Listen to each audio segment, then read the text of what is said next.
করুণা পাও তুয়ে জ্ঞানা নিত্যায় গৌরচন্দ্র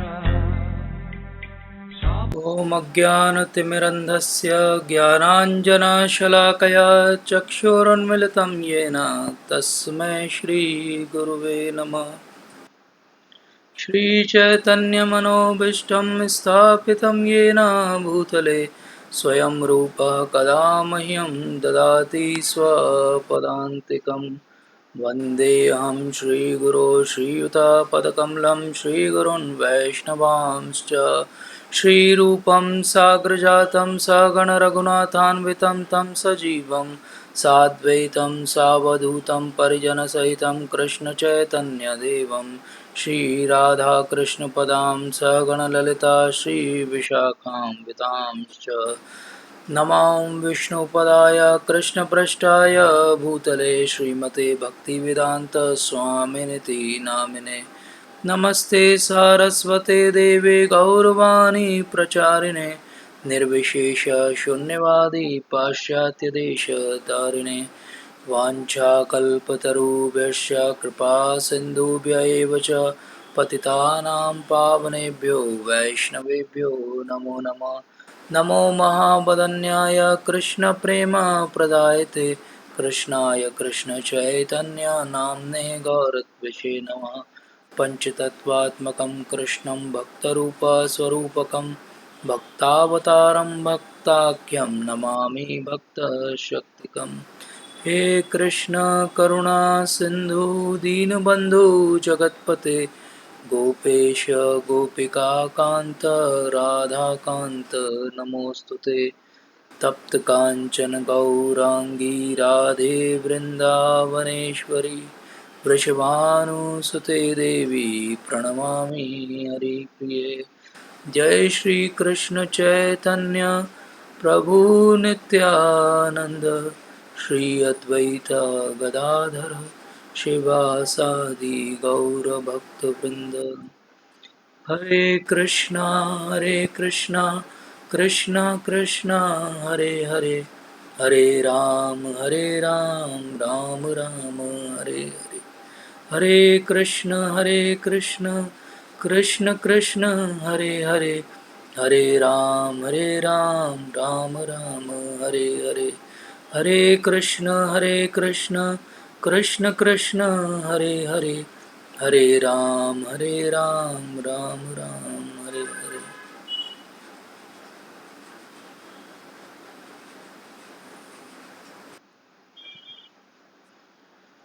तो हमने पिछले अध्याय में भगवान से सीखा था 9.34 में भगवान ने कहा था मन मना मद भक्तो मद्याजी माम नमस्कुरु ममे वेश्यसि युक्त्यन्ते आत्मा नाम मत परायणा।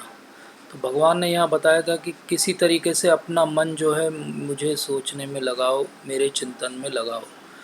और ये पूरा जो दशम अध्याय है ये इसी बात को भगवान जो है प्रूव करेंगे कि कैसे हम अपने मन को भगवान के चिंतन में लगाएं और किस किस तरीके से भगवान का चिंतन करें। तो ये दशम अध्याय बहुत सारे जो हमारे भक्त हैं उनसे जब बात होती तो कहते हैं कि दशम इस अध्याय उन्हें सबसे ज़्यादा पसंद है भगवत गीता का। और इसलिए पसंद है कि यहाँ पे भगवान अपनी विभूतियों का वर्णन करेंगे। और विभूति का अर्थ क्या होता है? विभूति का अर्थ होता है अंग्रेजी में ऑपुलेंस। ऑपुलेंस का मतलब कि भगवान अपने सारे ऐश्वर्य का वर्णन करेंगे।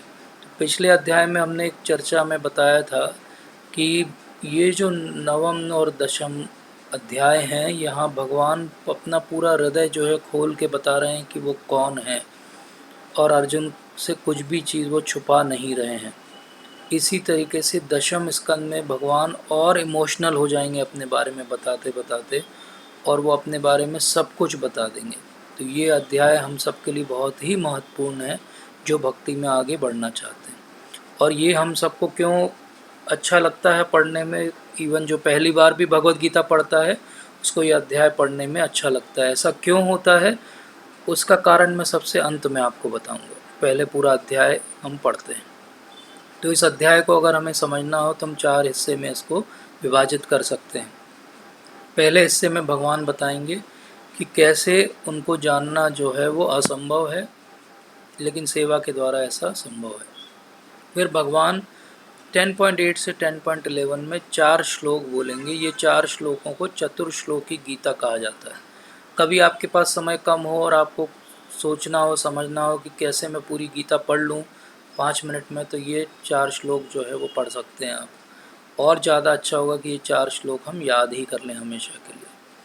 और जब भगवान ऐसा अपना चतुर्श्लोकी गीता में, पूरा गीता में जो मैसेज दिया उसको समराइज़ कर देंगे, तब अर्जुन जो है भगवान को एक्सेप्ट कर लेंगे और उनके ऐश्वर्यों को जानने की जिज्ञासा करेंगे।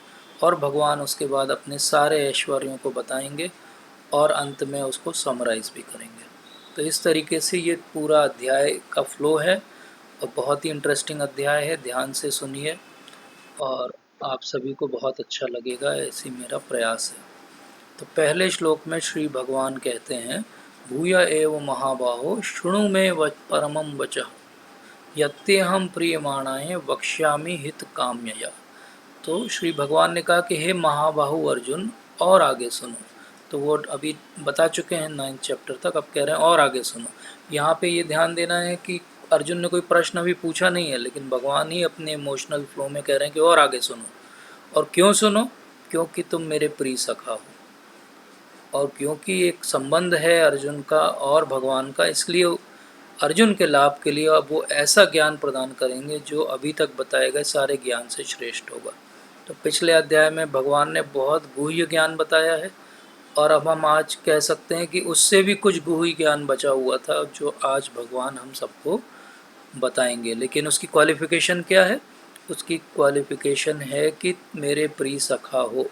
अगर तुम प्रिय सखा मतलब कोई रिलेशन अगर आपने भगवान के साथ संबंध स्थापित नहीं किया है, तो भगवान ये ज्ञान जो है वो आपको नहीं बताएंगे। पढ़ भी लेंगे तो भी समझ में नहीं आएगा। और क्या सोच के कह रहे हो कि तुमको मैं अपना प्रिय मानता हूँ, सखा मानता हूँ, इसलिए मैं तुम्हें ज्ञान दे रहा हूँ। और कैसा ज्ञान है ये? हित काम्यया ज्ञान है। हित काम्यया मतलब कि तुम्हारी हित की कामना के लिए है। तो कोई सुपरफिशियली इसको पढ़े तो कह सकता है कि भगवान ने तो पूरी भगवत गीता में बोला है कि कामना नहीं करना चाहिए, क्योंकि कामना ही सारे दुख का जड़ है। तो फिर यहाँ भगवान कामना की बात क्यों कर रहे हैं? लेकिन कैसी कामना करना चाहिए भगवान इस श्लोक में सिखा रहे हैं। भगवान कह रहे हैं कि हित काम में या करना चाहिए, मतलब हित के लिए अगर किसी की कोई कामना की जाए तो वो गलत नहीं है। तो इस तरह हम अगर भक्ति करें और सबके हित की कामना का प्रयास करें और सोचें कि हर किसी को भक्ति मिले, तो ये कामना कोई गलत कामना नहीं है। जैसे श्रील प्रभुपाद ने भी ऐसी ही कामना की, इसलिए तो वृंदावन छोड़ के अमेरिका गए इतने, जब वो वृद्ध अवस्था में, नहीं तो वो वहीं आराम से वृंदावन में रिटायरमेंट की लाइफ जीते रहते। तो हित काम में जब हित की किसी की कामना होगी तो उसमें आगे बढ़ने में कभी भी संकोच नहीं करना चाहिए। ये नहीं सोचना चाहिए कि ये कामना कहीं गलत तो नहीं है। किसी के हित की कामना कभी भी गलत नहीं हो सकती। और इसलिए हम एक चीज़ रिवाइज़ कर लेते हैं जो हमने सबसे पहले सेशन में सीखी थी, कि अगर हमें ये भगवत गीता यथारूप समझनी है तो हमें ये मानना पड़ेगा कि श्री भगवान कौन है, श्री कृष्ण है। और आज हम जब साथ में चलते चलते भगवान की कृपा से और अपने संकल्प से यहाँ तक दशम स्कंद तक पहुँच गए हैं, तो अब हमें केवल सपोज करने की या केवल सोचने की बात नहीं है। आज हम एक्सेप्ट करें कि हाँ, भगवान कौन है? भगवान श्री कृष्ण है। इसीलिए तात्पर्य में सबसे पहले प्रभुपाद वहीं से चालू करते हैं कि भगवान कौन है? भगवान वो हैं जिनके पास 6 ऐश्वर्य होते हैं। और ये डेफिनेशन किसने दी है विष्णु पुराण में? ये स्वयं पाराशर मुनि कह रहे हैं कि ऐश्वर्यस्य समग्रस्य वीर्यस्य यशः श्रियः ज्ञान वैराग्यो यश श्रष्णा भग इतिरणा। मतलब कि ये 6 ऐश्वर्य जिसमें पूर्ण रूप से हों। अब ये पूर्ण रूप क्या होता है? पूर्ण रूप ये होता है कि उसमें कोई भी मात्रा कमी नहीं रह जानी चाहिए। तो हम किसी धनी व्यक्ति को यहाँ देख सकते हैं, हम कह सकते हैं कि अंबानी के पास बहुत पैसा है, टाटा के पास बहुत पैसा है, जेफ बेजोस के पास बहुत पैसा है, लेकिन सारा पैसा है क्या उनके पास? नहीं। हम बोल सकते हैं कि कुछ बलशाली लोग भी हैं संसार में, लेकिन क्या सारा बल है उनके पास? क्या उन्होंने 7 साल की आयु में बड़े से पर्वत को उठाया था। हम ये कह सकते हैं कि यश है, बहुत लोगों के पास यश है, लेकिन कोई एक ऐसा उदाहरण दीजिए कि 5000 साल पहले किसी ने एक कुछ लोग बोले हों और वो आज भी हम इतने लोग बैठ के डिस्कस कर रहे हैं। तो ऐसा यश तो किसी का भी नहीं है। और भगवान का रूप तो हम एक्चुअली बखान भी नहीं कर सकते, ऐसा है। और ज्ञान तो हम भगवत गीता की जितनी गहराई में जाएं, एक एक श्लोक में हम अपना जीवन बिता सकते हैं और वो श्लोक हमें समझ में नहीं आएगा। और वैराग्य तो भगवान इतना सब होते हुए भी पिछले अध्याय में बता चुके हैं कि मैं रे से ये सारी सृष्टि आ रही है, लेकिन मैं इस सृष्टि का हिस्सा नहीं हूँ। तो इतने वैराग्यपूर्ण भी हैं भगवान। तो इस तरीके से ये सारे 6 ऐश्वर्य फुल एक्सटेंट में पूर्णतः केवल भगवान में परिलक्षित होते हैं। इसलिए भगवान कौन है? भगवान श्री कृष्ण है। तो आज से कभी भी ये प्रश्न उठे आपके मन में या कभी डिस्कशन में कि भगवान कोई और हो सकता है क्या, तो ये टेम्पलेट है जो प्रभुपाद देते हैं। भगवान कोई और नहीं हो सकता, भगवान श्री कृष्ण ही हो सकते हैं। और सब कुछ जानने के साथ क्या होगा? जब हर कोई व्यक्ति समझ जाएगा कि एक्चुअली भगवान कौन है, तो उसका भगवान के प्रति जो भाव है वो और बढ़ जाएगा। भगवान इसलिए अपने ऐश्वर्य का बखान नहीं करेंगे कि वो कोई दम्भी व्यक्ति हैं या वो दिखावा करते हैं। वो तो एक साधारणतः बताएंगे कि मैं ये सब हूँ। और हम जब वो सुनेंगे तो हमें जो है भगवान से एक लगाव उत्पन्न होगा। यही कारण है कि भगवान इस पूरे अध्याय को भूलेंगे। लेकिन भगवान का ऐश्वर्य कैसा है? भगवान का ऐश्वर्य ऐसा है कि वो पहले ही एक डिस्क्लेमर दे देते हैं कि ना तो देवतागण मेरी उत्पत्ति ऐश्वर्य को जानते हैं, ना महर्षि गण ही जानते हैं, क्योंकि मैं सभी प्रकार से देवता और महर्षियों का कारण स्वरूप हूँ। तो ये बहुत सिंपल सी बात है कि जो कारण स्वरूप हो, जिससे आप आओगे, आप उस स्थान को, उस व्यक्ति को पूर्णतः कभी नहीं जान पाओगे, क्योंकि वो तो आपका कारण है। तो भगवान ने यहाँ 2 स्पेसिफिक बात कही कि देवतागण और महर्षिगण। तो ये 2 नाम क्यों लिए हैं भगवान ने? ये दो नाम इसलिए लिए कि देवतागणों को हम ये मान सकते हैं कि उनका लाइफ स्पैन हमसे ज़्यादा है, लंबे समय वो जीवित रहते हैं, उनके पास जो है बहुत ज़्यादा ऐश्वर्य है। तो हम भगवान को ऐश्वर्य से नहीं जान सकते, इसलिए उन्होंने यहाँ उदाहरण दिया कि देवतागण और महर्षिगण। महर्षियों के पास ज्ञान बहुत है, लेकिन ज्ञान से भी हम भगवान को नहीं जान सकते। तो भगवान ने यहाँ 2 उदाहरण देके हमको ये समझाया है कि ना तो आप ऐश्वर्य या पैसे से मुझे जान पाओगे, ना मुझे आप ज्ञान से जान पाओगे। तो अब भगवान, इसीलिए विश्वनाथ चक्रवर्ती ठाकुर कहते हैं कि देवता क्यों भगवान को नहीं जान पाते? क्योंकि उनकी भौतिक इच्छाएं बहुत सारी हैं। और जो सेजेस हैं वो क्यों नहीं जान पाते? क्योंकि वो इतने ज़्यादा जो है डिटैच हैं कि वो भी नहीं जान पाते। जो भक्त है वो बैलेंस्ड है, इसलिए वो भगवान के बारे में जान सकता है। तो जो मुझे अजन्मा अनादि समस्त लोकों के स्वामी के रूप में जानता है, मनुष्यों में केवल वही मोह रहित और समस्त पापों से मुक्त होता है। तो जो भगवान को लोक महेश्वरम के रूप में जानेगा, एक्चुअली वही मोह रहित है और उसके पापों से मुक्ति उसकी तुरंत हो गई।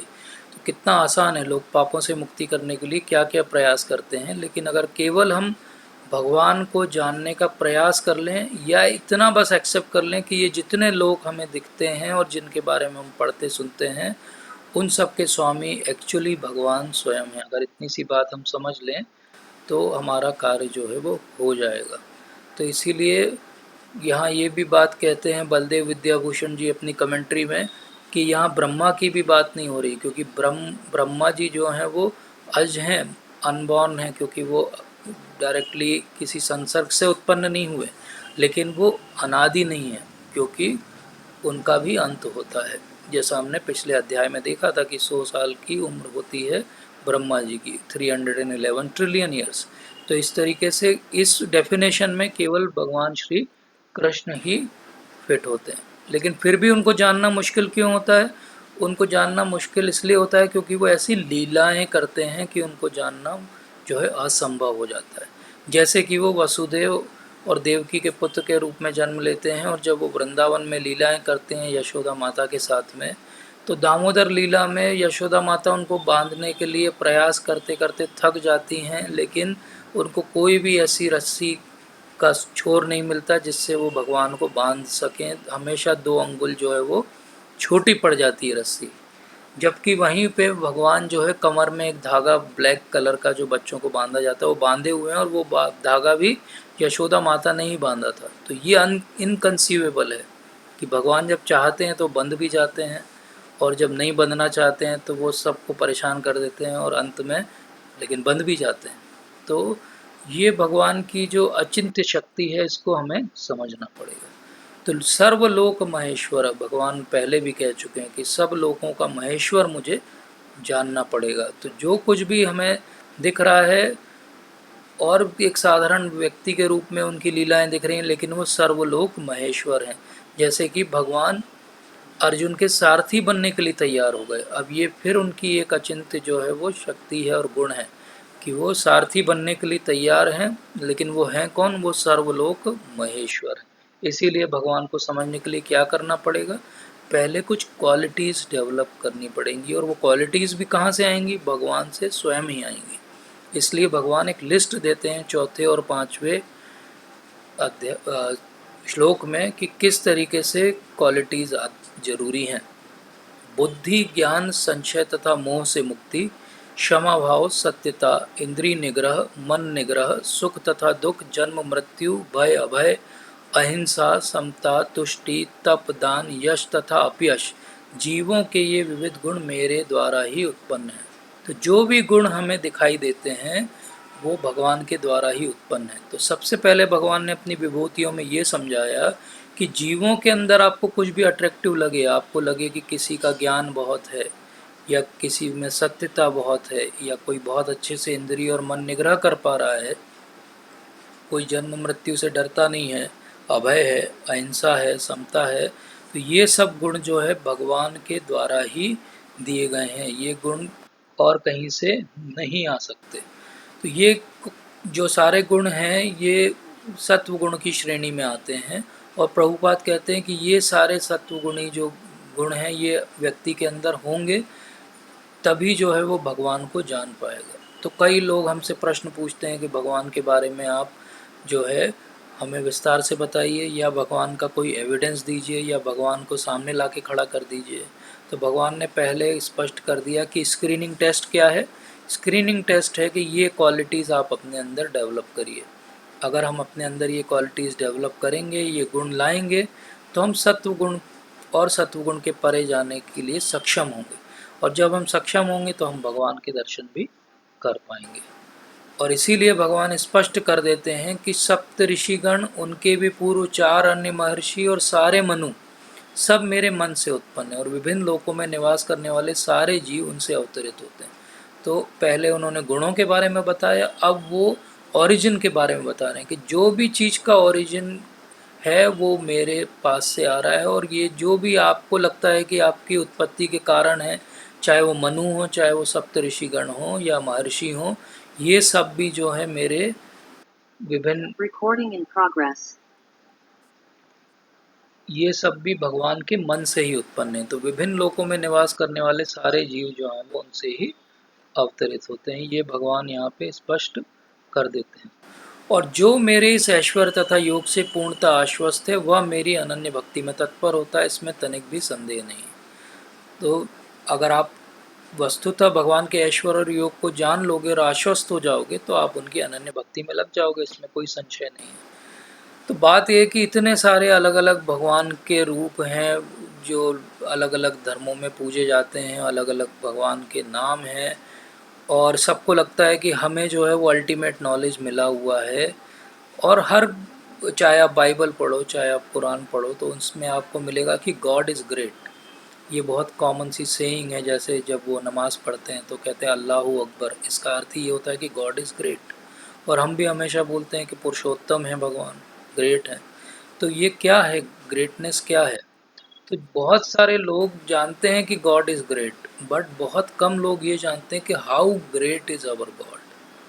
तो गॉड इज़ ग्रेट बोलना एक पार्ट है, लेकिन रुकना चाहिए और ये सोचना चाहिए कि how great is our God. If you have that conception that how great is our God, तो आप अपने आप ही अनन्य भक्ति में उनकी लग जाओगे। अब ये अनन्य भक्ति कैसे होगी? ये सीड वर्सेस हैं भगवद गीता के। इनको कहा जाता है चतुर्श्लोकी भगवद गीता। ये 4 वर्ष सबको याद होना चाहिए, या सबको इसकी प्रॉपर अंडरस्टैंडिंग होना चाहिए। एक्चुअली जो महान भक्त हैं जिन्होंने टीका दी है, तो वो एक एक श्लोक पे जो है वो बहुत लंबी लंबी उन्होंने टीकाएं लिखी हैं। हम संक्षिप्त में उनके आधार पे आज समझेंगे कि ये 4 श्लोक की भगवद गीता क्या है एक्चुअली।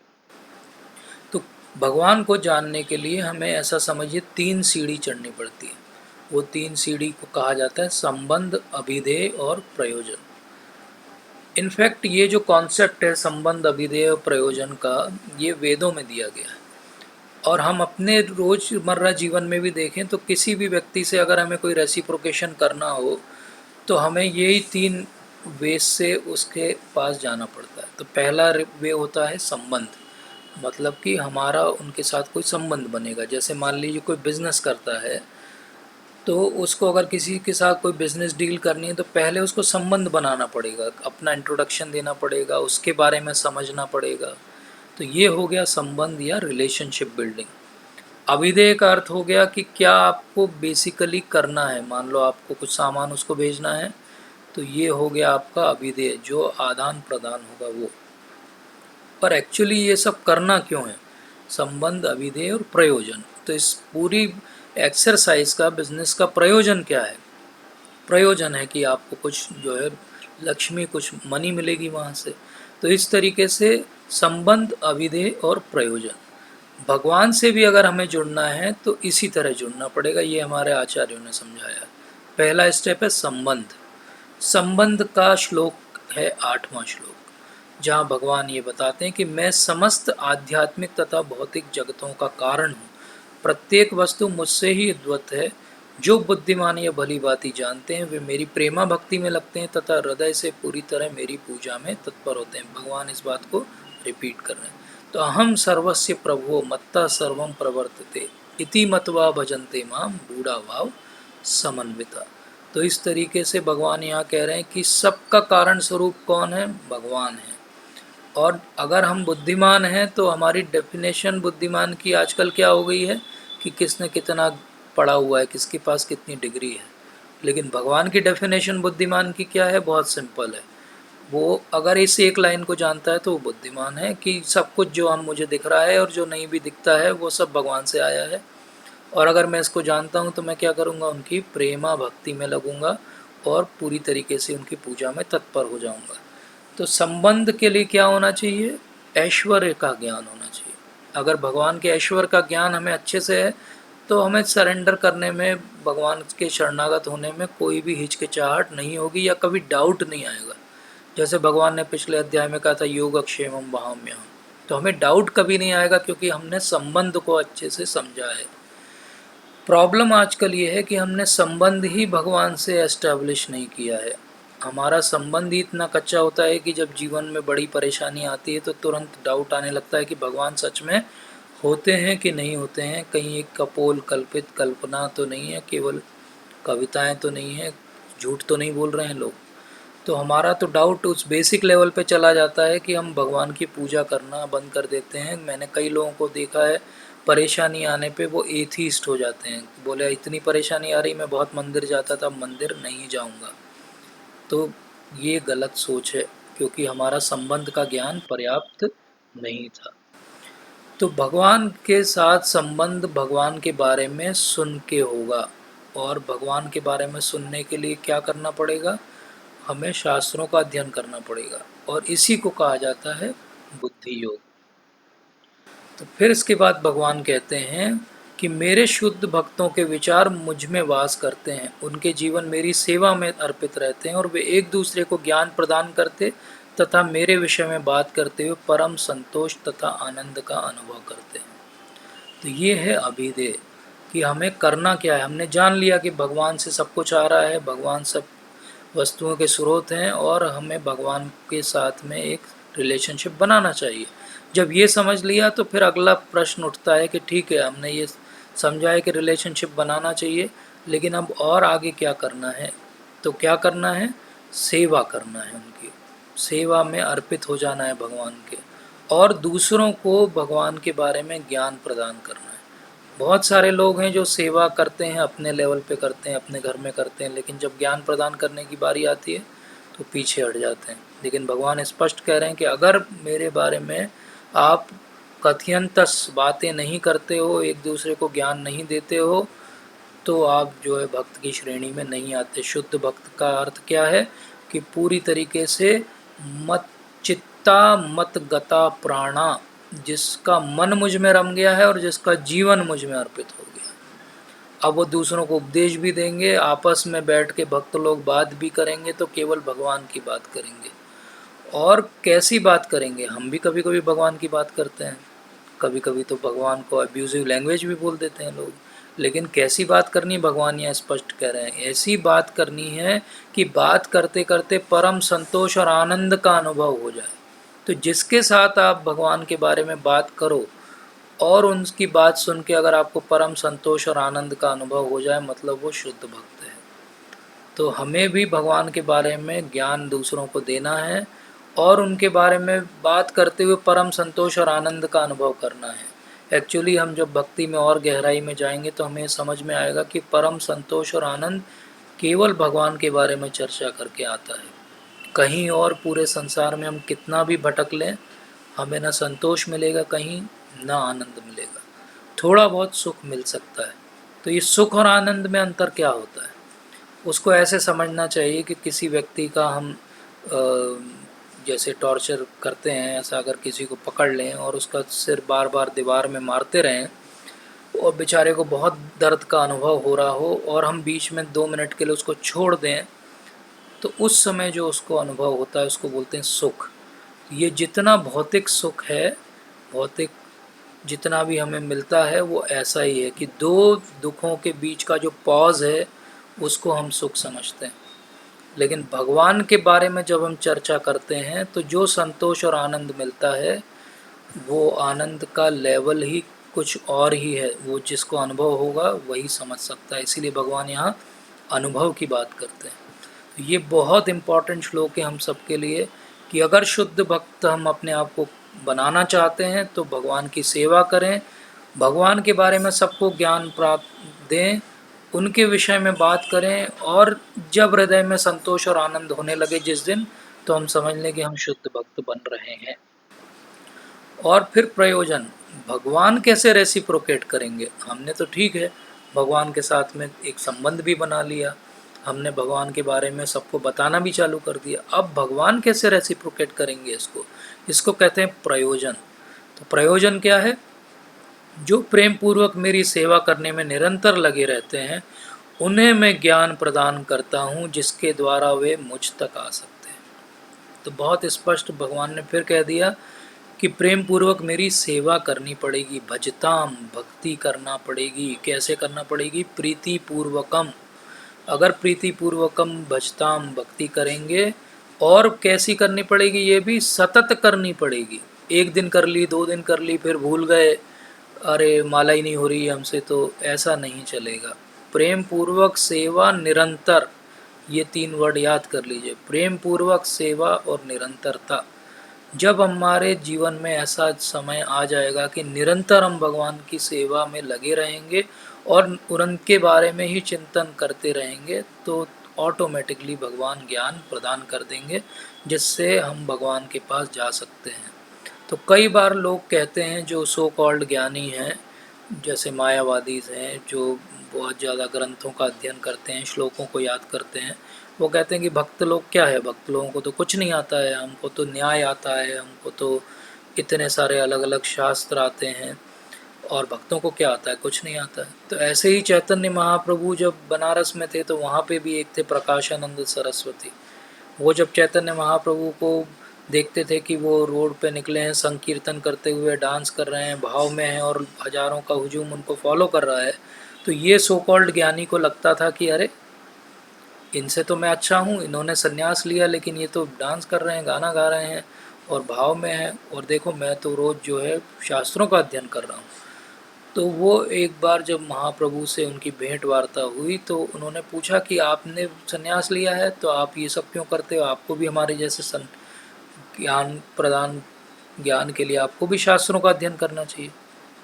महाप्रभु इतने विनम्र हैं कि महाप्रभु हाथ जोड़ के उनको कहते हैं कि मेरे जो गुरु महाराज हैं उन्होंने कहा है कि मैं बहुत मूर्ख आदमी हूँ और मुझे ज्ञान मान समझ में आएगा नहीं, इसलिए उन्होंने कहा तुम तो भगवान का नाम लो, कीर्तन करो। इनडायरेक्टली महाप्रभु ये कह रहे हैं हम सबको कि इसी श्लोक को एक्चुअली बता रहे हैं कि आप केवल प्रेम पूर्वक भगवान की सेवा करो, ज्ञान तो अपने आप आ जाएगा। ज्ञान के लिए भागने की जरूरत नहीं है, क्योंकि ज्ञान कहाँ से आएगा? हर चीज़ के स्रोत भगवान है, तो ज्ञान भी भगवान से आएगा। और इसी ज्ञान को कहा जाता है बुद्धि योग। ये बुद्धि योग शब्द हमने सेकंड चैप्टर में भी सुना था, अब फिर भगवान उस कॉन्सेप्ट को ला रहे हैं। तो बुद्धि योग क्या है? बुद्धि योग ये है कि किस तरीके से हम अपनी बुद्धि को, ज्ञान को, अनुभव को, जो कुछ अभी हमारे पास है उसको यूज़ करके इस पूरे प्रपंच से, संसार के बाहर निकल सकें हमेशा के लिए। इसको कहा जाता है बुद्धि योग। तो बुद्धि योग या किसी भी योग का गोल क्या होता है? कृष्ण होते हैं, कृष्ण। जब हम कृष्ण को मानते हैं लेकिन हमें अपनी जो कर्म हैं उनके रिजल्ट्स भी चाहिए, तो उसको हम कहते हैं कि हम कर्म योगी हैं। जब हम कृष्ण को मानते हैं लेकिन हम अपने मानसिक जो है वो एक्सरसाइज भी साथ में करना चाहते हैं, तो उसको बोला जाता है ज्ञान योग। और जब हम कृष्ण को मानते हैं कि वो अल्टीमेट गोल हैं और हम कृष्ण को ही केवल जानना चाहते हैं पूर्णतः भावना अमृत होके, उसको कहा जाता है बुद्धि योग या भक्ति योग। तो भगवान यहाँ स्पष्ट कह रहे हैं कि किसी तरीके से आपको बुद्धि योगी बनना पड़ेगा, भक्ति योगी बनना पड़ेगा, तभी भगवान वो ज्ञान जो है वो प्रदान करेंगे। और चतुश्लोकी का लास्ट श्लोक कि मैं उन पर विशेष कृपा करने हेतु उनके हृदय में वास करते हुए ज्ञान के प्रकाशमान दीपक के द्वारा अज्ञान जन्य अंधकार को दूर करता हूँ। तो बहुत सिंपल है ये समझना कि हम सब अज्ञान में हैं। कैसे ये सिंपल है समझना? आंखें बंद करिए, क्या है? अंधेरा है। जिस दिन आपको आंखें बंद करें और अंधेरा दिखना बंद हो जाए, उस दिन आपका अज्ञान जो है वो समाप्त हो गया। तो भगवान क्या करेंगे? हमारे हृदय में तो वो हमेशा वास कर रहे हैं, तो ज्ञान के प्रकाशमान दीपक से वो पूरा उजाला कर देंगे। जैसे एक बड़ा सा कमरा हो लेकिन एक छोटा सा दीपक जला दिया जाए तो प्रकाश हर कोने कोने पहुंच जाता है। उसी तरीके से भगवान का जब हम सेवा के द्वारा आगे बढ़ते हैं तो भगवान कृपा करते हैं और ज्ञान का दीपक वो जला देते हैं। तो ये भगवान की कैसी कृपा है? ये विशेष कृपा है, अनुकंपार्थम है। अनुकंपार्थम में हो क्या रहा है? जो हमारा अज्ञान के कारण अंधकार था वो नाश हो गया, तो अब क्या आ गया? ज्ञान आ गया। तो अज्ञान क्या है? अज्ञान एक्चुअली अज्ञान का कोई एग्जिस्टेंस नहीं है, ज्ञान का अभाव ही अज्ञान है। जैसे कि अंधकार का कोई एग्जिस्टेंस नहीं है, प्रकाश का अभाव ही अंधकार है। तो करना क्या है भगवान को? हम जो ज्ञान को भूल गए हैं उस ज्ञान को भगवान फिर से प्रकाशित कर देते हैं। और ये ज्ञान क्या है? ये भगवान की प्रेम भक्ति में लगने का ज्ञान है, जो कि हरे कृष्ण मंत्र के द्वारा हम कलयुग में बहुत आसानी से कर सकते हैं। तो इस तरीके से 11वें श्लोक में भगवान ने क्या समझा दिया कि ठीक है, आपने मेरे के साथ संबंध स्थापित कर दिया, आपने मेरी सेवा कर ली, आपको बदले में क्या मिलेगा? हर कोई पूछता है ना, बदले में मुझे क्या मिलेगा? तो बदले में ये मिलेगा कि हमारा सारा अज्ञान भगवान हर लेंगे, और जब वो भगवान सारा अज्ञान हर लेंगे तो हमें ज्ञान से प्रकाशित हो जाएंगे। तो इस तरीके से 10.8 में भगवान ने बताया कि मैं हर वस्तुओं का जो उत्पत्ति है वो मुझसे हो रही है। फिर उसके बाद में बताया कि किस तरह मन को जो है वो भगवान के शरणागत करना चाहिए, तभी भक्ति की शुरुआत होती है। फिर उसके बाद बताया कि जिनके मन इस तरीके से प्रेमा भक्ति में लगे हुए हैं उनको भगवान ज्ञान देते हैं। और फिर बताया कि वो ज्ञान क्या करता है? वो सारे अज्ञान को जो है वो नष्ट कर देता है। तो एक्चुअली हम देखें तो यही है भगवद गीता। आप चाहे पूरी भगवद गीता पढ़ लें, चाहे आप ये 4 श्लोक पढ़ लें, इसीलिए आचार्यगणों ने इसको चतुर्श्लोकी भगवद गीता का नाम दिया। तो जब भगवान ने ये बता दिया तो अर्जुन को तो भगवान पे पूरी तरीके से विश्वास है, इसीलिए अर्जुन भगवान के शरणागत हैं 2.7 श्लोक से। लेकिन अब जब भगवान की इतनी सारी विभूतियों का वर्णन उन्होंने कर दिया है, तो अब 8.2 के बाद पहली बार अर्जुन बोलेंगे। तो सोचिए अब 8 चैप्टर के सेकंड श्लोक के बाद पूरा 8 चैप्टर, पूरा 9 चैप्टर और 10 चैप्टर के इतने श्लोक हो गए 11 तक। अभी अर्जुन ने बीच में भगवान को बिल्कुल इंटरप्ट नहीं किया, क्योंकि वो देख रहे हैं कि बहुत इमोशनली हाई है भगवान और एक के बाद एक बोलते जा रहे हैं वो अपनी विभूतियों को। तो अब अर्जुन को बोलने का समय मिलता है, तो वो क्या कहते हैं।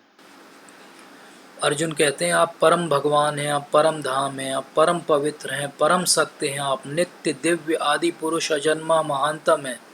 नारद, असित, देवल तथा व्यास जैसे ऋषि आपके सत्य की पुष्टि करते हैं और अब आप स्वयं भी मुझसे प्रकट कह रहे हैं। तो अर्जुन जो है परम ज्ञानी है।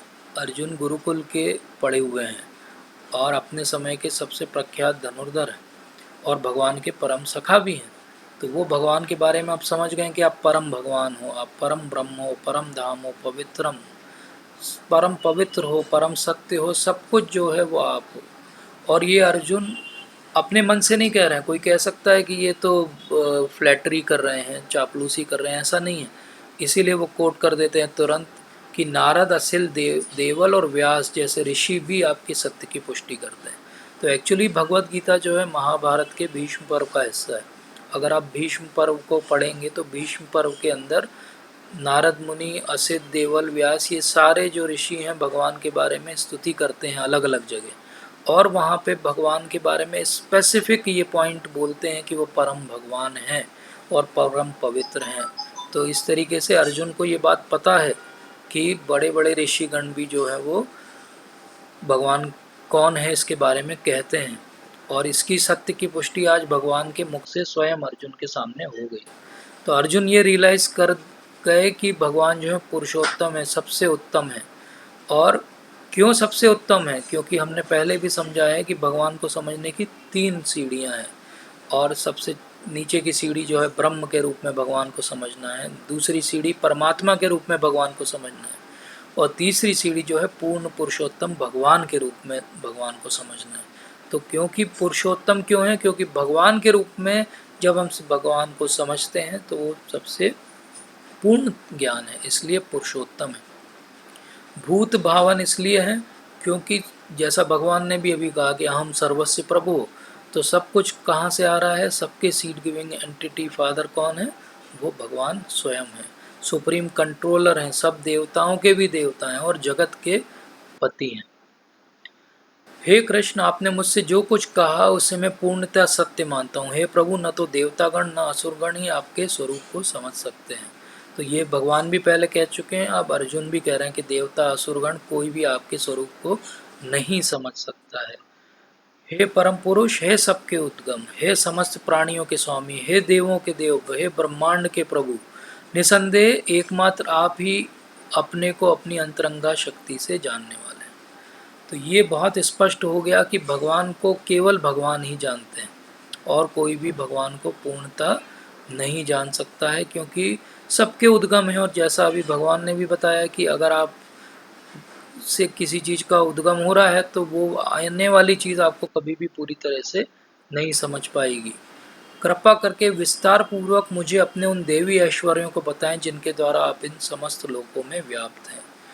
तो अब अर्जुन ने तो यहाँ पे मान लिया है, इतनी स्तुति भी कर दी है, तो अब ये विस्तार पूर्वक देवी ऐश्वर्यों को क्यों बोल रहे हैं, क्यों जानना चाहते हैं? तो इसके 2 कारण हैं। एक कारण तो ये है कि अर्जुन अपने लिए नहीं पूछ रहे हैं, अर्जुन हम सब के लिए पूछ रहे हैं। वो हमारे स्पोक्स पर्सन है वहाँ पे, तो हम सब के लिए पूछ रहे हैं कि आगे लोगों को कलयुग में डाउट ना आए भगवान पे, इसलिए वो अभी से उसको स्पष्ट कर देना चाहते। और दूसरा कारण ये है कि वो ये जानना चाहते हैं कि किस तरह मैं आपका निरंतर चिंतन करूं, आपको कैसे जानूं, है भगवान आपका स्मरण किन किन रूपों में किया जाए। तो वो जानना चाहते हैं कि कैसे मैं आपको मेडिटेट करूं, क्या सोच के आपके ऊपर मेडिटेट करूं। तो इसलिए आप पुनः विस्तार से अपने ऐश्वर्य तथा योग शक्ति का वर्णन करें। विस्तार से इसलिए क्योंकि पहले भी 7th और 9th चैप्टर में भगवान थोड़ा थोड़ा अपनी विभूतियों को बता चुके हैं, लेकिन आपके विषय में सुनकर कभी भी तृप्त नहीं होता। यही भक्त की खासियत है। अगर आप भक्त हैं तो आप ये कभी नहीं बोलेंगे कि ये चैप्टर तो मैंने सुन लिया है, मैं फिर से नहीं सुनूंगा। आप कभी ये नहीं बोलेंगे कि ये तो सब मुझे आता है, मैं कुछ और काम करता हूँ। आप जब भगवान के बारे में जहाँ चर्चा होगी आप रुक जाएंगे, सुनेंगे, पढ़ेंगे, बोलेंगे नहीं ये शब्द अमृत है, इसको तो मैं एक बार और चखना चाहता हूँ। जैसे आपके सामने मिठाई आ जाए तो आप कभी नहीं बोलते अरे गुलाब जामुन तो मैं अपने जीवन में एक बार खा चुका हूँ, फिर से क्यों खाऊं, ऐसा तो कभी नहीं बोलते हम। तो इससे ज़्यादा मीठा तो भगवान का नाम है, तो भगवान का नाम सुनने में हम क्यों हिचकिचाहट करते हैं। तो जैसा हमने समझा कि अर्जुन क्यों पूछ रहे हैं, हम सबके लिए पूछ रहे हैं। अर्जुन पूछ रहे हैं उन भौतिकतावादियों के लिए जो भगवान के ऊपर प्रश्न उठाएंगे। अर्जुन पूछ रहे हैं ताकि वो ये समझ सकें कि कैसे मैं आपका मेडिटेशन करूं। अर्जुन पूछ रहे हैं इसलिए क्योंकि वो उनके लिए अमृत है, जितना सुनते हैं उनकी सुनने की इच्छा और ज़्यादा बढ़ जाती है। तो भगवान जो परम पुरुषोत्तम हैं वो कहते हैं कि हाँ अब मैं तुमसे अपने मुख्य मुख्य वैभव युक्त रूपों का वर्णन करूँगा, क्योंकि हे अर्जुन मेरा ऐश्वर्य तो असीम है। तो भगवान क्या करेंगे, थोड़े थोड़े कुछ वैभव हमें बताएंगे, अपने ऐश्वर्यों को बताएंगे। तो यहाँ पे संस्कृत में वर्ड आता है प्राधान्यतः, जो प्रधान प्रधान वैभव हैं वो बताएंगे। अब भगवान के जो प्रधान प्रधान वैभव हैं जब हम पढ़ते हैं तो हमें लगता है अरे इनमें से तो हम ज़्यादातर चीज़ों के बारे में जानते ही नहीं। तो एक्चुअली भगवान जो ज्ञान देते हैं उसके दो हिस्से होते हैं, हमेशा याद रखना चाहिए। एक होता है एक ऐसा नॉलेज का हिस्सा जो कि कभी भी बदलता नहीं, इट इज़ इटर्नल नॉलेज। और एक होता है उस सरकमस्टेंस में, देश काल परिस्थिति में कौन उसको कैसे समझेगा, उसका कवर चढ़ा के भगवान उस ज्ञान को हमें देते हैं। तो ये अर्जुन के समय की बात है, आज से 5000 साल पहले की बात है। लोग हमसे ज़्यादा रिलीजियस थे, ज़्यादा ज्ञानी थे। तो भगवान यहाँ जो जो मुख्य वैभव युक्त रूपों का वर्णन करेंगे वो कई बार हमारी समझ में नहीं आते, क्योंकि हमने तो उन वस्तुओं के बारे में सुना ही नहीं है। तो बात यह है कि अभी तो अर्जुन ने भी बोल दिया, उसके पहले भगवान ने भी बोल दिया कि भाई मुझे समझना इम्पॉसिबल है। तो जब भगवान को समझना इम्पॉसिबल है तो हम लोग क्यों पीछे पड़े रहते हैं कि नहीं हम तो समझ के ही मानेंगे, हमें भी मान लेना चाहिए कि हम नहीं समझ पाएंगे। तो हम इसलिए पीछे पड़े हैं और हम भगवान को इसलिए जानना चाहते हैं कि हम एक्चुअली किसी एक स्टेट या किसी टाइम में नहीं जानना चाहते हैं, हम ओवरऑल भगवान को जानना चाहते हैं, ओवरऑल एक कॉन्सेप्ट को जानना चाहते हैं। तो हो सकता है कि हम पूरी तरीके से कभी भगवान को नहीं समझ पाएँ, लेकिन हमें अपनी तरफ से प्रयास तो करना चाहिए। और जब हम प्रयास करेंगे तो क्या होगा, प्रयास करेंगे तो कृपा भगवान के पास से आएगी उनको समझने की। तो भगवान सबसे पहले अपनी विभूति में क्या बताते हैं कि मैं समस्त जीवों के हृदय में स्थित परमात्मा हूँ, मैं ही समस्त जीवों का आदि मध्य तथा अंत हूँ। तो इसलिए भगवान ने आदि मध्य और अंत बोला, क्योंकि वो परमात्मा के रूप में हमेशा हमारे साथ में। तो हमारा जब भी आदि था तब भी वो थे, आज हम जिस स्थिति में दिख रहे हैं तब भी वो हैं, और जब हमारे शरीर का अंत हो जाएगा तब भी भगवान हमारे साथ में परमात्मा के रूप में रहेंगे। तो इस तरीके से अर्जुन को यहाँ कहा गया गुड़ाकेश। गुड़ाकेश का अर्थ होता है कि जिसने निंद्रा को जीत लिया हो। और निंद्रा क्या दिखाती है, निंद्रा अंधकार को दिखाती है। तो भगवान ने स्पेसिफिकली यहाँ अर्जुन को गुड़ाकेश क्यों बोला, इसलिए बोला कि अर्जुन तुमने अंधकार को जीत लिया है, इसलिए अब तुम्हें ये ज्ञान मिलेगा, क्योंकि भगवान ने अभी कहा है कि मैं ज्ञान रूपी दीप को जलाऊंगा। तो बिगनिंग जो है भगवान की क्या है, पूरा संसार का क्रिएशन जो है तीन महाविष्णु, गर्भोदक्षाय विष्णु और क्षीरोदक्षाय विष्णु से होता है। और महाविष्णु जो है सर्व कारण कारणम है, ब्रह्म संहिता में ऐसा कहा गया। तो इस तरीके से महाविष्णु से सब कुछ स्टार्ट हो रहा है, इसलिए शुरुआत भी भगवान है। और भगवान परमात्मा के रूप में सबके हृदय में है, इसलिए मिडिल भी भगवान है, और अंत में भी सब कुछ भगवान ही है, इसलिए आदि मध्य और अंत भगवान है। फिर आगे कहते हैं मैं आदित्यों में विष्णु, प्रकाशों में तेजस्वी सूर्य, मरुतों में मरीचि तथा नक्षत्रों में चंद्रमा हूँ। तो पहला डाउट तो यह आता है कि नक्षत्र चंद्रमा क्यों बोला गया, चंद्रमा जो है वो तारा है क्या। लेकिन एक्चुअली पुराने समय में और संस्कृत के हिसाब से चंद्रमा को नक्षत्र ही कहा जाता है। और बहुत द्वादश आदित्य होते हैं, उसमें से एक जो है विष्णु होते हैं। तो भगवान बता रहे हैं कि मैं विष्णु भी हूँ। और सूर्य हैं, सूर्य को नारायण भी कहा जाता है, तो सूर्य नारायण भी हैं। और जितने मरुत होते हैं, 12 आदित्य के नाम है यहाँ पे, ऐसे मरुत होते हैं।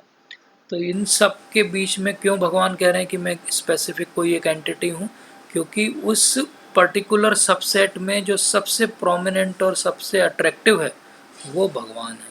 तो इसका अर्थ ये नहीं कि बाकी सब भगवान नहीं है, इसका अर्थ ये है कि जो सबसे अट्रैक्टिव विभूति है उसको आज भगवान पॉइंट आउट कर रहे हैं। तो वेदों में वो कह रहे हैं मैं सामवेद हूँ, देवों में स्वर्ग का राजा इंद्र हूँ, इंद्रियों में मन हूँ, समस्त जीवों में चेतना।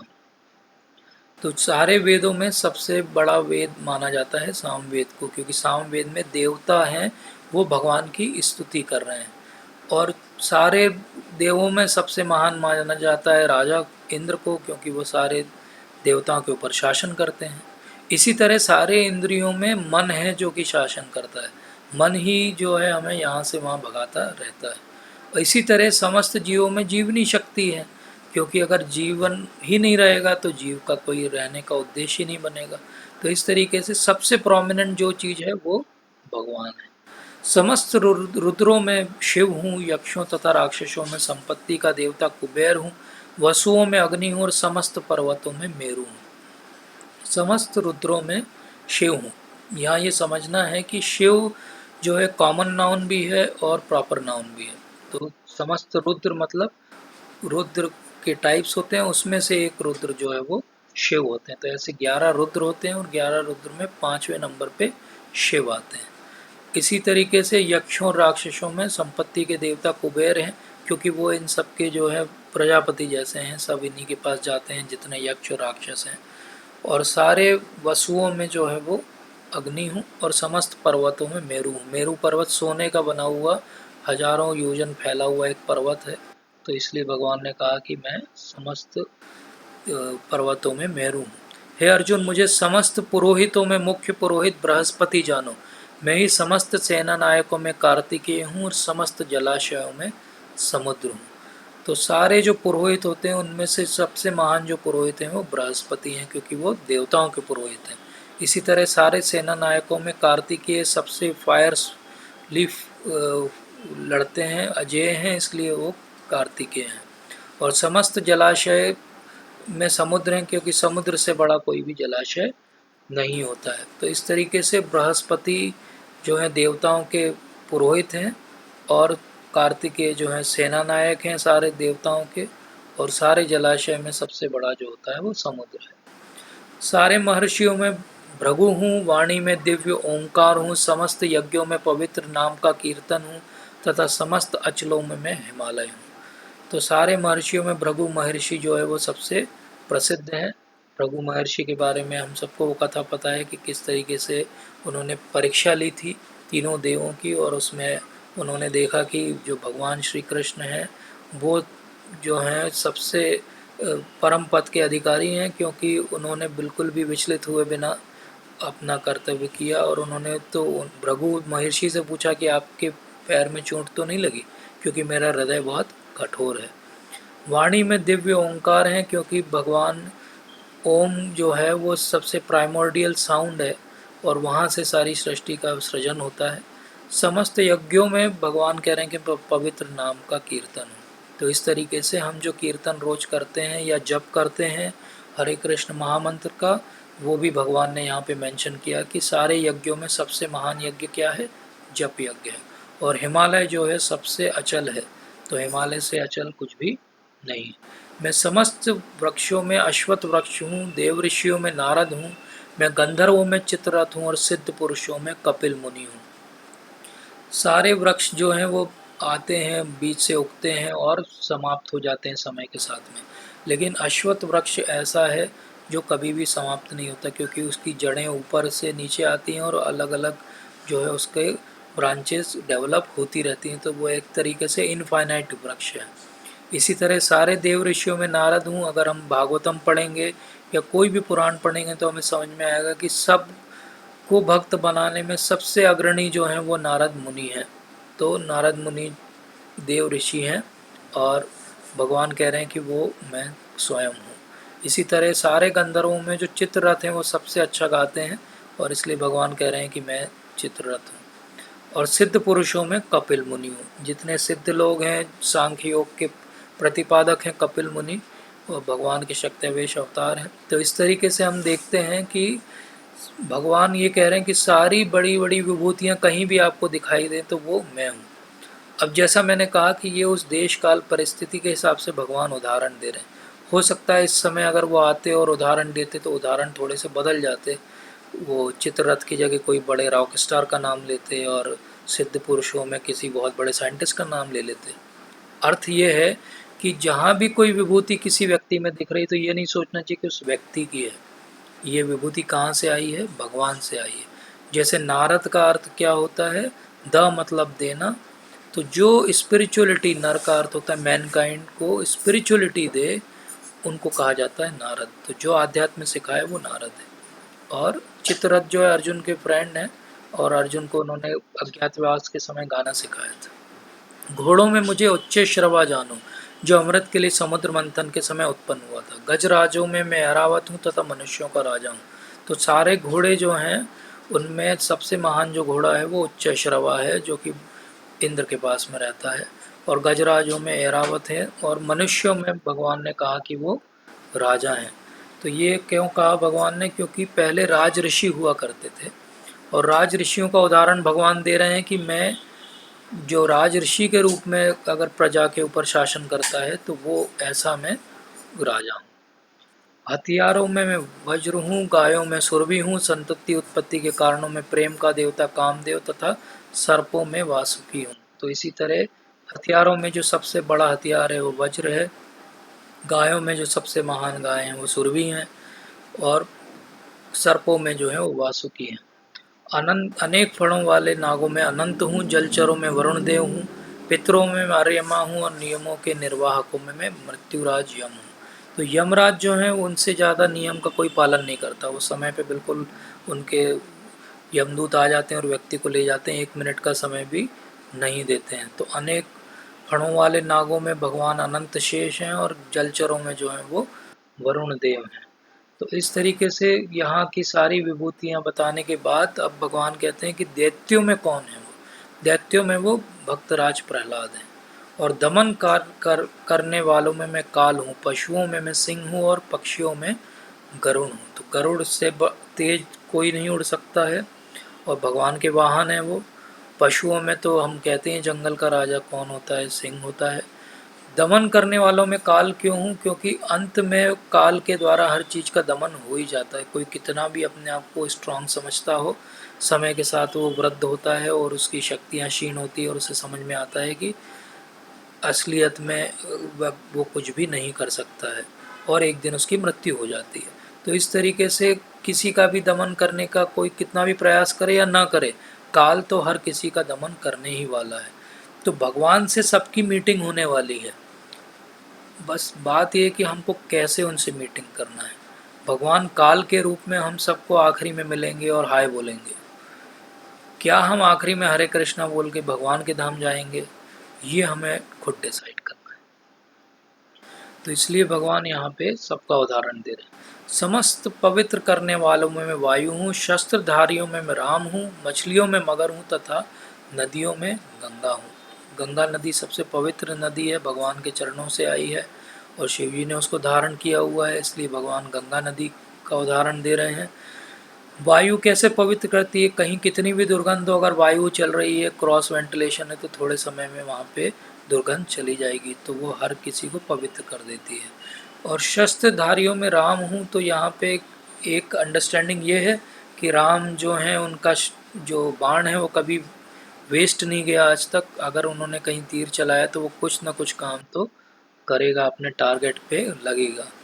और बलदेव विद्याभूषण जो बहुत बड़े टीकाकार हैं भगवत गीता के, वो समझाते हैं कि यहाँ पे राम का अर्थ जो है परशुराम से है, क्योंकि भगवान अपनी विभूतियों को बता रहे हैं, अपने अवतारों को नहीं बता रहे हैं। इसलिए विभूति में एक्चुअली परशुराम आना चाहिए, क्योंकि वो शक्ति अवतार हैं भगवान के और वो भी उनके पास भी एक फरसा होता है, इसीलिए उनका नाम परशुराम है। तो हो सकता है कि यहाँ राम का अर्थ रामचंद्र जी ना हो के परशुराम। हे अर्जुन, मैं समस्त सृष्टियों का आदि मध्य तथा अंत हूँ। मैं समस्त विद्याओं में आध्यात्म विद्या हूँ और तर्क शास्त्रियों में निर्णायक सत्य हूँ। तो सारी सृष्टियाँ भगवान ने कह दी, जितनी मल्टीवर्स हैं दुनिया, इस पूरे क्रिएशन में, उन सब का आदि मध्य और अंत हूँ। पहले उन्होंने क्या कहा था? जीवों का आदि मध्य और अंत हूँ। और अब क्या कह रहे हैं? वो सारी सृष्टियों का ही आदि मध्य और अंत हूँ। तो ये अलग अलग बात हो रही है दोनों जगह, एक बात नहीं हो रही है। और समस्त विद्याओं में आध्यात्म विद्याओं जो हम आज समझने का प्रयास कर रहे हैं, और तर्क शास्त्रियों में निर्णायक सत्यों, क्योंकि तर्क तो बहुत लोग करते हैं, लेकिन तर्क का अंत क्या होना चाहिए वो भगवान समझा रहे हैं। तो ये हमने अभी समझा कि बिगनिंग मिडिल और एंड दो बार भगवान ने समझाया। तो बलदेव विद्याभूषण जी यही समझाते हैं कि पहली बार वो जीवों की बात कर रहे हैं और दूसरी बार जो है वो भौतिक क्रिएशन की बात कर रहे हैं। अब भगवान ने ये क्यों कहा कि मैं निर्णायक सत्य हूँ? क्योंकि न्याय के जो लॉजिक के तरीके हैं, लॉजिक को संस्कृत में कहा जाता है न्याय। और भगवान ने क्यों बोला कि मैं वाद हूँ या नेचुरल कंक्लूजन हूँ? क्योंकि वाद का अर्थ होता है कि एक स्टैंडर्ड रूल्स के हिसाब से अपने किसी भी मत को बिना फोर्स किए एक फाइनल निर्णय पे पहुंचना। जब ऐसा किया जाता है तो उसको बोलता है वाद, और अगर ऐसा न किया जाए तो उसको कहा जाता है वित्तंड या जल्प। वित्तंड का अर्थ होता है कि केवल हमें कैसे तो भी कुछ भी आर्ग्यूमेंट दे के जो अपोजिट पार्टी उसको हराना है, चाहे हमें अपनी चीज़ को पॉजिटिव प्रूव करने के लिए कुछ हो या नहीं हो। तो वित्तंड का उदाहरण कहाँ मिलेगा? आप कोई भी टीवी चैनल ओपन कर लीजिए, जो डिबेट चलती रहती है वो वित्तंड है, क्योंकि वो एक्चुअली कंक्लूजन पे पहुंचना ही नहीं चाहते। और जल्प का अर्थ क्या होता है? ये तो उससे भी ख़राब चीज़ है। ये सारे डिसेप्टिव तरीके यूज़ किए जाएं ताकि अपोजिशन को जो है वो मूर्ख बना दिया जाए अनफेयर आर्ग्यूमेंट्स के द्वारा। और जल्प को अगर देखना हो तो कहाँ जाना चाहिए? अदालतों में चले जाइए। वहाँ पे हर तरीके से जो है प्रयास किया जाता है कि जो उसे डिफेंड कर रहा है उसे भी पता है कि इस व्यक्ति ने गलत कार्य किया है, लेकिन जस्ट उसे फीस मिली है इसलिए वो डिफेंड कर रहा है। तो वित्तंड और जल्प को हमारे वैदिक साहित्य में अच्छा नहीं माना गया। जो सही तरीका है वो है वाद। इसलिए भगवान कहते हैं कि मैं ना वित्तंड हूँ ना जल्प हूँ, मैं वाद हूँ। अक्षरों में मैं आकार हूँ। ये क्यों बोला है भगवान ने? क्योंकि संस्कृत का कोई भी अक्षर, इवन हिंदी का भी, बिना आ के बोला ही नहीं जा सकता। तो हर शब्द अक्षर के साथ में आ तो लगा ही हुआ है। इसी तरह समासों में द्वंद्व समास हूँ, क्योंकि अब पूरा जो संसार है वो दो चीज़ों से बन के चल रहा है। इसी तरीके से संस्कृत भाषा के अंदर भी जो द्वंद्व समास हैं वो दो अपोजिट चीज़ों को साथ में लेके चल रहे हैं। इसी तरह भगवान शाश्वत काल भी हैं और सृष्टाओं में ब्रह्मा भी है। तो वो सृजन भी कर रहे हैं और वो अंत में सबका जो है वो अंत भी कर रहे हैं। इसीलिए भगवान कहते हैं कि मैं सर्वभक्षी मृत्यु हूँ और मैं ही आगे होने वालों को उत्पन्न करने वाला हूँ। तो मृत्यु भी हैं, और लेकिन मृत्यु के बाद जो वो फिर से उत्पन्न होंगे तो वो भी भगवान के द्वारा ही होंगे। और एक स्पष्ट बात वो करते हैं कि स्त्रियों में मैं कीर्ति, श्री, वाक, स्मृति, मेघा, धृति तथा क्षमा हूँ। हमने स्त्रियों के बारे में पिछले अध्याय में भी बात की थी, और हमने कहा था कि बहुत फेमिनिस्टिक अप्रोच से अगर उसको श्लोक को पढ़ा जाता है तो कहा जाता है कि पाप योनि और बाद में स्त्रियां लिखा है। हमने वहाँ समझा था कि पाप योनि के बाद एक कॉमा है और उसके बाद स्त्रियां हैं, तो स्त्रियों को पाप योनि नहीं कहा जा रहा है, और उसका प्रूफ है ये श्लोक। यहाँ भगवान क्या कह रहे हैं कि कीर्ति, श्री, वाक, स्मृति, मेघा, धृति, क्षमा, ये इतनी अच्छी अच्छी क्वालिटीज़ किसमें हैं? स्त्रियों के अंदर है। तो कैसे वो स्त्रियों को इन्फीरियर मान सकते हैं? तो ये भी हमें यहाँ समझना चाहिए। लेकिन ये भी समझना चाहिए कि संस्कृत लैंग्वेज में कुछ क्वालिटीज़ को जो है वो स्त्रियोचित माना गया है, और ये जो 7 चीज़ें हैं ये स्त्रियोचित क्वालिटी या गुणों में आती हैं। ऐसा नहीं है कि ये पुरुषों में नहीं हो सकती। इसीलिए शिल प्रभुपाद बताते हैं कि ये जो 7 ऐश्वर्य बताए गए हैं यहाँ पे, इनको समझा जाता है, और नॉर्मली ये फीमेल्स में अच्छे से मिलते हैं पूर्ण रूप से, लेकिन ये किसी में भी हो सकते हैं। और किसी के पास अगर एक भी है इनमें से तो वो जो है ग्लोरियस हो जाएगा, और किसी के पास अगर सारे हों तो वो तो महान हो जाएगा। तो जैसे मेधा या इंटेलेक्ट, इंटेलेक्ट का अर्थ क्या होता है? इंटेलिजेंस भी एक्चुअली दो तरह की होती है। एक होती है विजडम। विजडम का अर्थ ये होता है कि एक्चुअली उस पर्टिकुलर सिचुएशन में अपने अनुभव को समझते हुए कैसे कार्य करना चाहिए। तो इस तरीके से हम देखते हैं कि महिलाएं हमेशा जो हैं पुरुषों के मुकाबले विजडम दिखाती हैं, प्रूडेंस दिखाती हैं, मतलब कि वो बहुत ज़्यादा रिस्क नहीं लेना चाहती हैं। इसी तरीके से इंटेलिजेंस का दूसरा हिस्सा होता है एबिलिटी टू कम्युनिकेट। तो ये पहले ही भगवान वाक के रूप में जो है वो कह चुके हैं। तो कम्युनिकेट करना भी इंटेलिजेंस का हिस्सा है, और अपना ज्ञान और अनुभव को एक साथ समझ के कार्य करना भी इंटेलिजेंस का हिस्सा है। तो ये तो महिलाओं की 7 ऐश्वर्य की बात हो गई। पुरुषों के अंदर भी कुछ इंटेलेक्चुअल क्वालिटीज़ होती हैं, जैसे डिसीजन मेकिंग, कमांड करना, ये पुरुषों को ज़्यादा अच्छे से आता है। तो बेसिकली वैदिक समय में ऐसा नहीं है कि स्त्रियां अलग हैं या पुरुष अलग हैं। वो क्वालिटीज़ जिसके अंदर दिखाई देंगी वो अच्छा है, और वो क्वालिटी जब भी आपको दिखाई दे तो वो देखने के बाद उस गुण को आपको भगवान की याद आनी चाहिए। ये वैदिक विजन है। तो हम वैदिक विजन जितना हम अभी तक भगवत गीता के माध्यम से समझे, हम ये समझते हैं कि हमारा ये भौतिक शरीर जो है, ये हमारे सूक्ष्म शरीर में हमारी क्या इच्छाएं रह गई थी उसके कारण मिला है। तो बेसिकली जिनके मन में फेमिनाइन क्वालिटीज़ थी उनको फीमेल का शरीर मिला है, और जिनमें मस्कुलाइन क्वालिटीज़ थी उनको मेल्स का शरीर मिला है। तो इस तरीके से एक स्पेक्ट्रम है, हर किसी के अंदर सारी क्वालिटीज़ हैं, और किसी में कुछ क्वालिटी ज़्यादा है, किसी में कुछ क्वालिटी कम है। अब भगवान कहते हैं, मैं सामवेद के गीतों में बृहत साम हूँ, छंदों में गायत्री हूँ, समस्त महीनों में मार्गशीर्ष हूँ, तथा समस्त ऋतुओं में फूल खिलाने वाली वसंत ऋतु हूँ। तो पहले ही भगवान कह चुके हैं कि सारे वेदों में मैं सामवेद हूँ, वो तो हम पहले अभी पढ़े हैं। लेकिन अब क्या कह दिया भगवान ने कि उस सामवेद के अंदर भी एक बृहत साम करके एक स्तुति है जो देवताओं ने की है भगवान की, वो हूँ। इसी तरह सारे छंद जो हैं उसमें गायत्री है। श्रील प्रभुपाद तात्पर्य में बताते हैं कि संस्कृत में ऐसा नहीं होता कि कोई कुछ भी लिख दे, कुछ नियम के हिसाब से बांध के हमें छंद का रचना करनी पड़ती है, और इसीलिए उस छंदों में सबसे महान जो छंद है वो गायत्री है, इसलिए भगवान उसका उदाहरण यहाँ दे रहे हैं। समस्त महीनों में भगवान कह रहे हैं कि वो मार्ग शीर्ष हैं। तो ये अर्जुन और भगवान के 5000 साल पहले समय की बात है। तो मार्ग शीर्ष से एक्चुअली जो है वो शुरुआत होती थी उस समय न्यू ईयर की, इसलिए ऐसा कहा गया। और समस्त ऋतुओं में फूल खिलाने वाली वसंत ऋतु हूँ, ये तो बहुत अंडरस्टैंडिंग है, सिंपल है, क्योंकि सबसे अच्छी ऋतु जो है वसंत ऋतु है। उस समय ना बारिश हो रही है, लेकिन सब जगह हरियाली है, फूल खिले हुए हैं, इसलिए भगवान कह रहे हैं कि वो वसंत ऋतु है। तो इस तरीके से भगवान एक एक करके हमें बता रहे हैं कि सारी जो वैभव हमें जीवन में दिखाई देंगे वो सब भगवान है। अब वो ये भी कह रहे हैं कि छलियों में मैं जुआ हूँ, तेजस्वियों में तेज हूँ, विजय हूँ, साहस हूँ, और बलवानों का बल हूँ। तो जो बलवान है उनका बल भी भगवान है, जो तेजस्वी है उनका तेज भी भगवान है। और अगर कोई चीट कर रहा है तो उनसे बड़े, सबसे बड़े चीटर भी कौन है, वो भगवान स्वयं ही हैं। उनको कोई भी चीट नहीं कर सकता, और भगवान से ज़्यादा बलशाली भी कोई नहीं है, क्योंकि उन्होंने तो इतनी छोटी आयु में ही गोवर्धन पर्वत को धारण कर लिया था। और अब वो आते हैं पर्सनल एग्जाम्पल देने में कि मैं वृष्णिवंशियों में वसुदेव हूँ, और पांडवों में अर्जुन हूँ। मैं समस्त मुनियों में व्यास हूँ, तथा महान विचारकों में उष्णा हूँ। तो सारे मुनियों में कौन है? व्यास देव हैं, जिन्होंने सारे ग्रंथों का जो है कंपाइलेशन किया। और महान विचारकों में उष्णा हूँ, कवि या विचारक। उष्णा मतलब शुक्राचार्य। शुक्राचार्य जो है वो किसके हैं? वो दानवों के गुरु हैं। तो यहाँ भगवान ने पहले ही बृहस्पति का उदाहरण दिया हुआ है, और अब वो कह रहे हैं कि विचारकों में मैं उष्णा हूँ। तो एक्चुअली संसार में, या हम वैदिक अंडरस्टैंडिंग से समझें तो एक शुक्र नीति होती है, एक बृहस्पति की नीति होती है डिसीजन मेकिंग की, और ये दोनों के बीच में कॉन्फ्लिक्ट हमेशा चलता रहता है।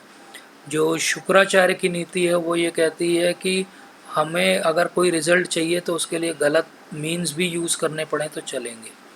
और बृहस्पति की नीति ये कहती है कि अगर अच्छा रिजल्ट चाहिए तो उसके लिए हमें जो प्रयास करने हैं वो भी ईमानदारी से सही प्रयास होने चाहिए। तो ये नीति हम आज भी देखते हैं संसार में, इस तरह की दो सोच वाले लोग आज भी हैं। तो भगवान ने पहले भी हमें अपनी विभूतियाँ बताई है, पिछले चैप्टर्स में भी, और अब वो बता रहे हैं कि अराजकता को दमन करने वाले समस्त साधनों से दंड हूँ, और जो विजय की आकांक्षी है उनकी मैं नीति हूँ। रहस्यों में मैं मौन हूँ, और बुद्धिमानों में मैं ज्ञान हूँ। तो भगवान ने क्या कहा कि कई बार अराजक हो जाते हैं लोग, और आजकल कॉन्सेप्ट ही आ गया कि नहीं उन्हें दंड मत दो, उन्हें सुधारो। लेकिन भगवान स्पष्ट कह रहे हैं कि जब अराजकता बढ़ जाए तो दंड देने में कोई भी हानि नहीं है, तभी डिसिप्लिन बना हुआ रहेगा। और जो विजय के आकांक्षी हैं उनकी भगवान क्या है? वो नीति हैं।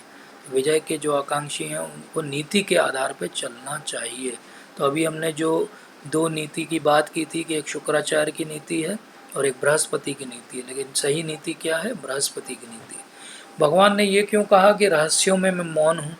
क्योंकि अगर कोई रहस्य बनाए रखना है तो उसका एक ही उपाय है कि आप मौन रहिए। अगर आप किसी के साथ भी वो रहस्य शेयर कर देंगे तो वो रहस्य फिर रहस्य नहीं रह जाएगा, क्योंकि वो हर व्यक्ति दूसरे को ये बोल के बताएगा कि अब अगले को मत बताना, मैं बस तुम्हें बता रहा हूँ। इसलिए बुद्धिमानों में भगवान ज्ञान है, तो अगर ज्ञान चाहिए तो भगवान के पास आना पड़ेगा। और समस्त सृष्टि का जनक बीज हूँ, ऐसा चर तथा अचर कोई प्राणी नहीं जो मेरे बिना रह सके। ये भी भगवान ने स्पष्ट कह दिया। कल को कोई ये ना बोले कि ठीक है ये सब चीज़ें भगवान ने बहुत अच्छी बताई हैं लेकिन मेरा नाम तो लिया ही नहीं है इसमें। मेरा नाम नहीं लिया मतलब मैं भगवान से अलग हूँ, मतलब मेरी सत्ता अलग है।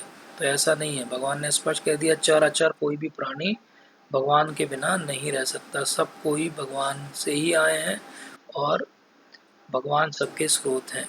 इसलिए अब भगवान अंत में आते आते कहते हैं, हे परम तप, मेरी देवी विभूतियों का कोई अंत नहीं है। मैंने तुमसे जो कहा वह तो मेरी अनंत विभूतियों का संकेत मात्र है। तो हम तो ये इतने श्लोक आगे पढ़ते पढ़ते ही मुझे लगता है बहुत सारे भक्तों को नींद आने लगी होगी, बहुत सारे लोगों को लगने लगा होगा अरे क्या चल रहा है। लेकिन ये तो कुछ भी नहीं है। भगवान ने तो अभी कुछ भी नहीं कहा है, ये तो संकेत बस दिया है। हम भगवान के संकेत को भी नहीं सहन कर पा रहे हैं। ये हमारी स्थिति है हमारी बुद्धि की, तो क्या होगा।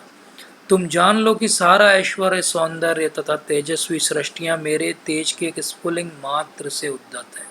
तो ये समझ लो। अब भगवान एक्चुअली कंक्लूड कर रहे हैं कि जो ऐश्वर्य तुम्हें कहीं दिखे, जो सौंदर्य तुम्हें कहीं दिखे, जो तेजस्वी सृष्टियां कहीं भी दिखे, वो भगवान का केवल एक स्फुलिंग मात्र है, स्पार्क ऑफ माई स्प्लेंडर, तेजो अंश संभवम।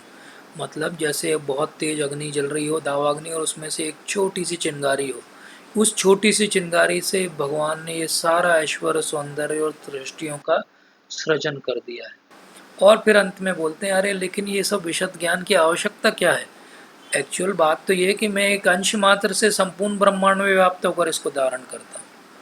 तो ये पूरा ब्रह्मांड जिसको हम समझ भी नहीं पाए हैं अभी, ये भगवान का एक छोटा सा अंश है। और सारे ब्रह्मांडों को मिला दीजिए, मटेरियल क्रिएशन को, तो वो भागवतम में बताया गया है कि भगवान का केवल 1/4 हिस्सा है। तो भगवान की केवल 1/4 एनर्जी जो है वो इस पूरे भौतिक जगत को संभाले हुए है। भगवान की 3/4 एनर्जी, पोटेंसी और उनका ऐश्वर्य कहाँ है? वो तो भगवान के निज धाम में है और गोलोक धाम में है। तो जो भी हमने आज सुना है ये तो केवल भगवान की एक छोटी सी चिंगारी है जिसको भगवान ने डिस्क्राइब किया है। भगवान ने बहुत अच्छे से छुपा लिया है कि उनका लोक कैसा है, वृंदावन कैसा है, उसके बारे में उन्होंने कुछ भी नहीं बताया।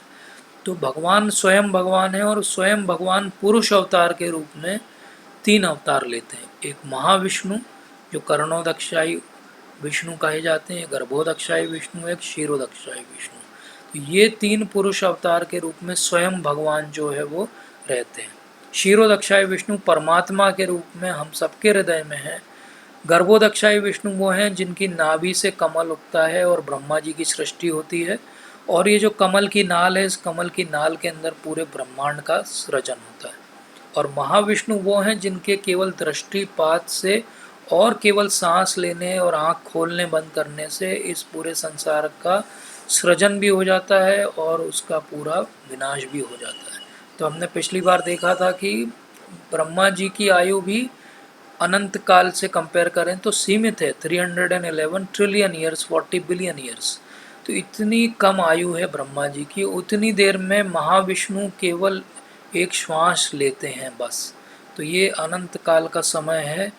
और जो भगवान स्वयं श्री कृष्ण हैं वो तो महाविष्णु के भी बहुत परे हैं।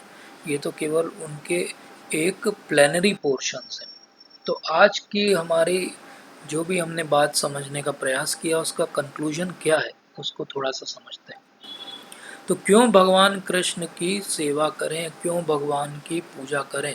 तो बलदेव विद्याभूषण कहते हैं कि हमें ये पता है कम से कम मटीरियलिस्टिक लोगों को कि जो भी यहाँ पे एनर्जी हमें संसार में मिल रही है वो सन से मिल रही है, चाहे डायरेक्ट मिल रही हो चाहे इनडायरेक्ट मिल रही हो। मतलब चाहे सोलर पावर हो, चाहे फॉसिल पावर हो, चाहे इलेक्ट्रिसिटी हो, चाहे हाइड्रो इलेक्ट्रिक, सब कुछ इवेंचुअली सूरज से आ रहा है। और सूरज क्या है, भगवान सूर्य नारायण भगवान श्री कृष्ण के छोटे से अंश मात्र हैं। तो सोचिए कि हम सूर्य की पूजा करने में हिचकते नहीं हैं, सूर्य को जल बहुत लोग चढ़ाते हैं, तो जो सूर्य के भी स्रोत हैं वो कितने महान होंगे। इसलिए हमें बिना किसी झिझक के भगवान श्री कृष्ण की पूजा करनी चाहिए। लेकिन अब इस पूजा में कैसे मन लगेगा हमारा, तो मन लगाने के लिए ही ये पूरा अध्याय भगवान ने बोला है।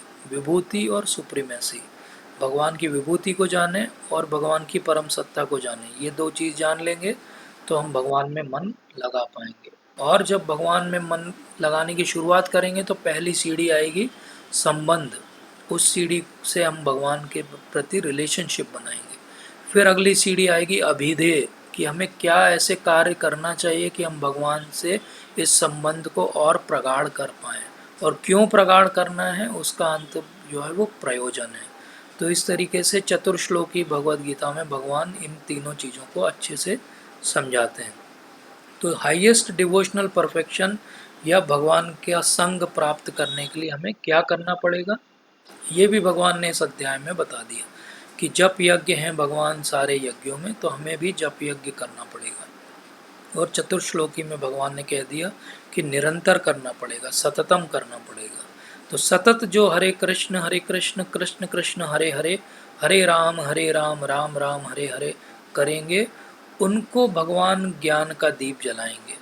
तो हम हो सकता है सारे सेशन अटेंड कर लें अभी तक के और आगे के भी, लेकिन अगर हमने भगवान का नाम जब आरंभ अभी तक नहीं किया है तो हो सकता है ये सेशन केवल ऊपरी ज्ञान के रूप में रह जाए और अनुभव में परिणित ना हो। तो हमें केवल ज्ञान के लेवल पे रुकना नहीं है, हमें ज्ञान को विज्ञान बनाना है। हमें केवल नॉलेज के लेवल पे रुकना नहीं है, हमें नॉलेज को विजडम और एक्सपीरियंस बनाना है। अगर इस नॉलेज को आपको विजडम एक्सपीरियंस बनाना है भगवद गीता यथारूप के, तो हम सबको हरे कृष्ण मंत्र का जाप जो है प्रारंभ करना चाहिए। ये मेरी आप सबको हाथ जोड़ के विनती है, जितना जिसके पास समय हो, अगर दिन में 4 बार भगवान का नाम ले सकते हैं 4 बार लीजिए। अगर आपके पास 7.5 मिनट हैं तो आप 7.5 मिनट में एक माला भगवान की कर सकते हैं। अगर 24 घंटे में से कहीं भगवान के लिए समय निकाल सकें तो कुछ नहीं करना है। अगर आपके पास माला नहीं है तो आप उंगली पे गिन सकते हैं, हरे कृष्ण कृष्ण कृष्ण हरे हरे, हरे राम राम राम हरे हरे, ऐसे गिनते जाइए। 108 बार हमने जब नाम लिया तो हमारी एक माला हो गई। इस तरह से हमको यज्ञ करने के लिए कोई सामग्री एकत्र नहीं करनी पड़ी, हमें कोई बहुत एंडेवर खर्चा नहीं करना पड़ा। हम जहाँ बैठे हैं, जिस परिस्थिति में हैं, ऑफिस में हैं, घर पे हैं, ड्राइव कर रहे हैं, कुछ भी करते हुए हम भगवान का नाम ले सकते हैं। और इस तरह जब हम सतत नाम लेंगे तो भगवान ने हमसे प्रॉमिस किया है, और भगवान ने ये भी बताया कि मैं अपना प्रॉमिस कभी नहीं तोड़ता हूँ। ये हम पिछले अध्याय में सीख चुके हैं, ना मैं भक्ता प्रणश्यति। हमें क्या करना है, केवल भगवान की भक्ति में लगे रहना है, और धीरे धीरे भगवान अपने बारे में ज्ञान हमें देते रहेंगे। तो इस दुनिया में जो कुछ भी हमें दिखता है और हमें अट्रैक्ट करता है, अगर उससे हम अट्रैक्ट हो जाते हैं और हमें भगवान की याद नहीं आती है तो हम माया में हैं। और अगर हमें कोई भी ऐसी वस्तु दिखती है और हमें उससे भगवान की याद आ जाती है तो हम भगवान की भक्ति में हैं। तो एक सिंपल सा लिटमस टेस्ट है, किसी भी दिन आप कर सकते हैं। अरे मैं इस चीज़ के लिए आकर्षित हुआ, लेकिन ये आकर्षित क्यों हुआ, और आकर्षित होते हुए क्या मुझे भगवान की याद आई, तो फिर बात सही हो जाएगी। और मैं अंत में एक छोटी सी कथा शिल प्रभुपाद की बता के समाप्त करूँगा। शिल प्रभुपाद अमेरिका में थे, अमेरिका से वो एक सेंटर से दूसरे सेंटर जाते हुए एयरपोर्ट पे थे, और एयरपोर्ट पे उनके साथ में उनके नव दीक्षित भक्त भी थे जो नए नए अमेरिकन डिवोटी बनने का प्रयास कर रहे थे और नई नई दीक्षा ली थी। प्रभुपाद भी खड़े थे, वो जो उनके दीक्षित भक्त थे वो भी खड़े हुए थे, उनके शिष्य। और वहाँ से एक बहुत सुंदर एयर होस्टेस निकली, और उसकी नेचुरली वो यंग थे तो उनकी नज़र जो है उसकी तरफ चली गई। प्रभुपाद ने उनको उसको देखते हुए देख लिया, तो प्रभुपाद ने उनकी तरफ देखा और पूछा, इजंट शी ब्यूटीफुल, है ना वो सुंदर है कि नहीं है। तो ये झेप गए बुरी तरीके से कि एक तो मैं गलत कर रहा था और दूसरा गुरु सामने खड़े थे और गुरु ने पकड़ भी लिया, तो बड़े झेप से गए, कुछ बोलते नहीं बना उनसे। फिर प्रभुपाद ने अगली लाइन बोली, think if she is so beautiful then how beautiful is someone who is created her. अगर ये इतनी सुंदर है तो इनको बनाने वाले कितने सुंदर होंगे। तो जब भी हम कोई सुंदरता संसार में देखें तो ये सोचें कि इसको बनाने वाले कितने सुंदर हैं। अगर ये समझने लगे तो हमारी भक्ति में प्रगाढ़ता आ जाएगी। आप सभी का बहुत बहुत धन्यवाद। आप सभी को दंडवत प्रणाम। और एक बार फिर आप सभी का कोटि कोटि अभिनंदन कि आप सबके प्रयास से मैं भी भक्ति में कुछ प्रयास कर पा रहा हूँ। और कम से कम हम करते करते अब 10वें अध्याय तक ख़त्म कर पाए। Thank you so much. Hare Krishna.